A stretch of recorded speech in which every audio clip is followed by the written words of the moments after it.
Good morning, everybody. This is the island of Bute here. I took this photograph from my own personal Learjet on the way here today.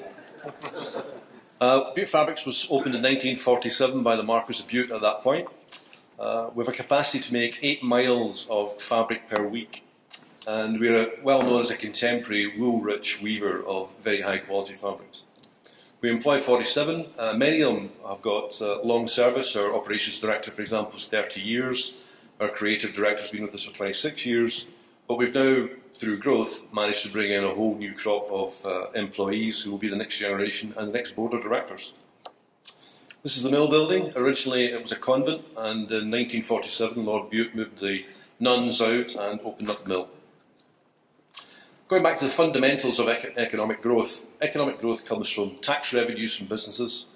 It comes from the tax that you can get from employees, and the tax revenues from what employees spend money on. And therefore, from my point of view, hello from the sharp end, manufacturing.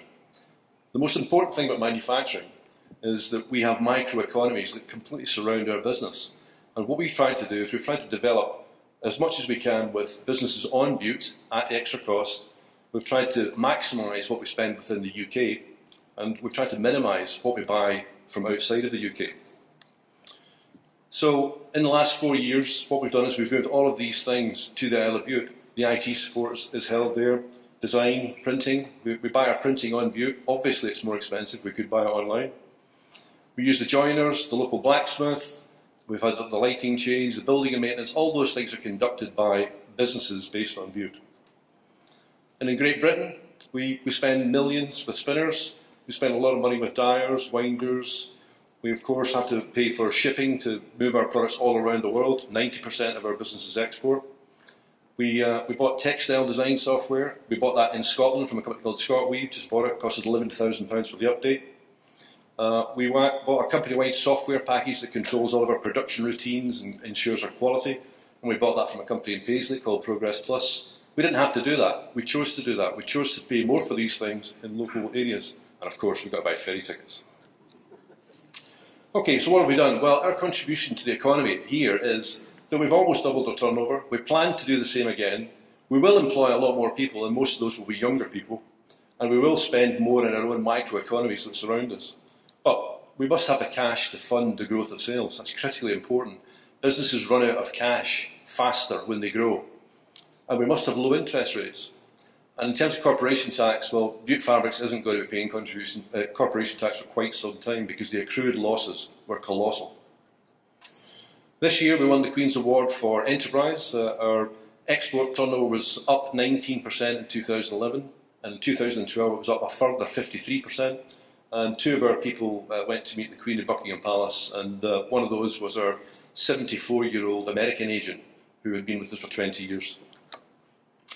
What do? Well, we manufacture upholstery fabric. On the left is the Royal Festival Hall, on the right is the Wales Millennium Centre. That's the SECC.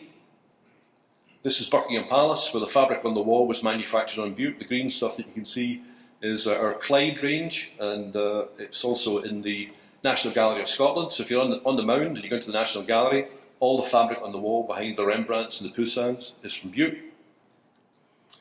Every Bally shoe shop in the world has Bute fabric in it. These sofas that you can see there in that white fabric, that's manufactured by us.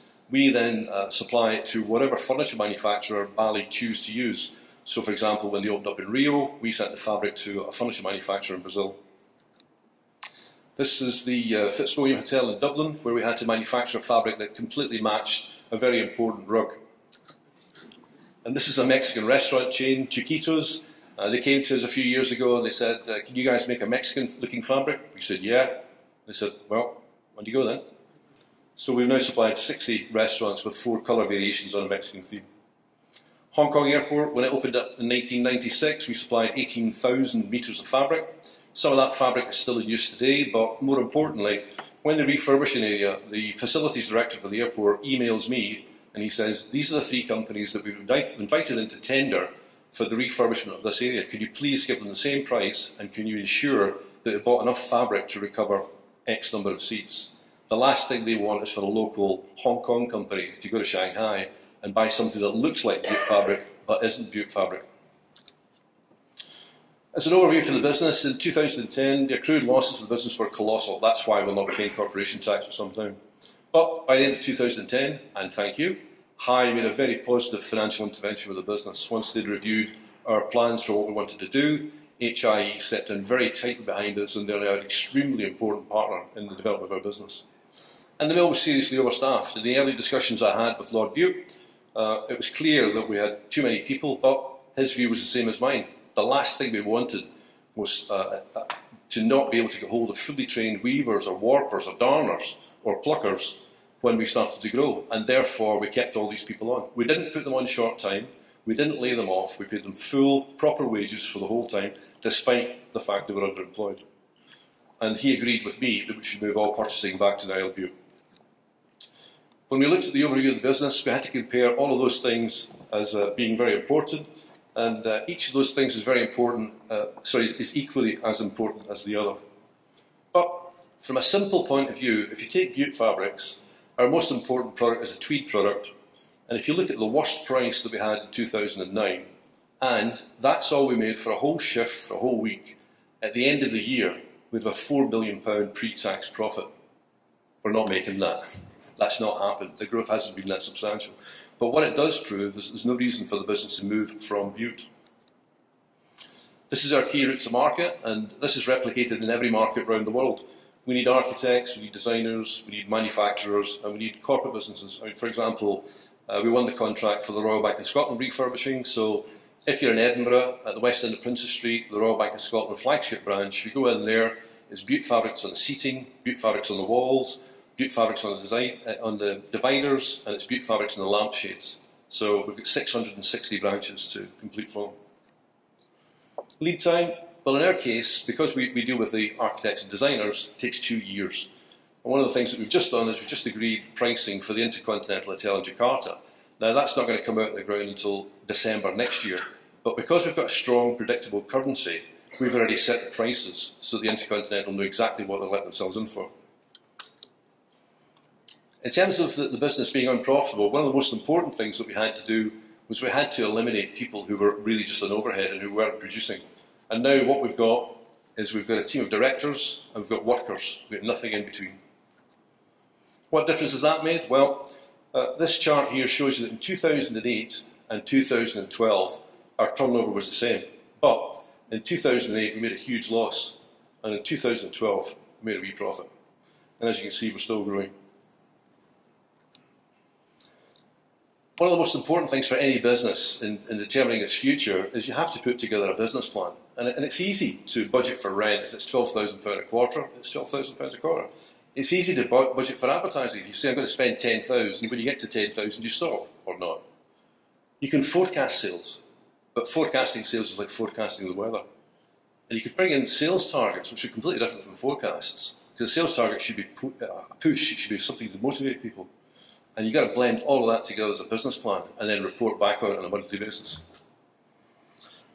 One of the things that I'm a great fan of is pricing, and it's critically important that businesses push prices up as much as they possibly can. Now, what I've done here is I've given you the real figures for a handful of our products. Our most important product, tweed, is the top one. And as you can see, our turnover's gone up by nearly 200%. So if, for example, but let's say, for example, we've got turnover £1 million a year in tweed, we're now turning over £3 million a year in tweed, but the average selling price has gone up by 7%. The other products you can see, we've managed to get price increases across most of them, plus we've got good sales growth on most of them too. Critically important part of any business. We also decided to move the business into tartan, and without really doing very much, we've already manufactured all of these tartans. There was an automatic demand in the marketplace to come to Bute Fabrics, maybe because Johnny's a descendant of Robert the Bruce, maybe because he's a descendant of Mary Queen of Scots, but for whatever reason, all those people have come to us to manufacture tartan. And on the 26th of November this year, we're starting another new employee whose responsibility is to sell tartan and fashion. This year, we supplied all the upholstery fabric for Yale University with the refurbished the lecture theatres. If you're in Dubai Airport in the restaurant, that's a custom fabric we made. The Edinburgh Conference Centre, there's about 7,000 seats in there that are all Bute fabric. The Public Library in Melbourne, if you're surfing on Sky and you end up on the Al Jazeera News channel, All the on-air fabrics are ours in Qatar. Shoreditch Town Hall, Abacus Close in Edinburgh, which some of you will know very well. And we've also got a very nice installation for a huge hotel in Stockholm this year. Okay, so without the deep pockets of the Marquis of Bute, we wouldn't be here. And if it hadn't been for the support of HIE in 2010, and also about this time last year, we wouldn't be here. It's also worth mentioning that the support we've had from SDI has been fantastic. Now, I mention that specifically because when I was headhunted for this job, I hadn't worked in Scotland for nearly 30 years. And when I came back and looked at the support I got from SDI, I couldn't believe it. The market support is superb, and I would recommend anybody who's not using them to go and speak to them. Okay, coming to a conclusion, last two slides. CalMac, the ferry doesn't make any difference to the success of our business. Paying British wage rates doesn't make any difference to our business. Being in or out of Europe doesn't make any difference to our business. Being on the island doesn't make any difference. We've got a small selection of staff to choose from, but we have fantastic retention. What does make the difference is you've got to have the right products. You've got to be selling it at a profitable price. You've got to find customers, and SDI help us do that. You've got to have world-class manufacturing. You've got to have superb customer service, and you have to have predictable behaviours. That last part is very important because if you're dealing internationally as we do, and they get used to dealing with China or some of the other places where there are unpredictable behaviours, they love dealing with Scottish people. It's a real benefit to be Scottish. It's a real benefit to be British. Thank you.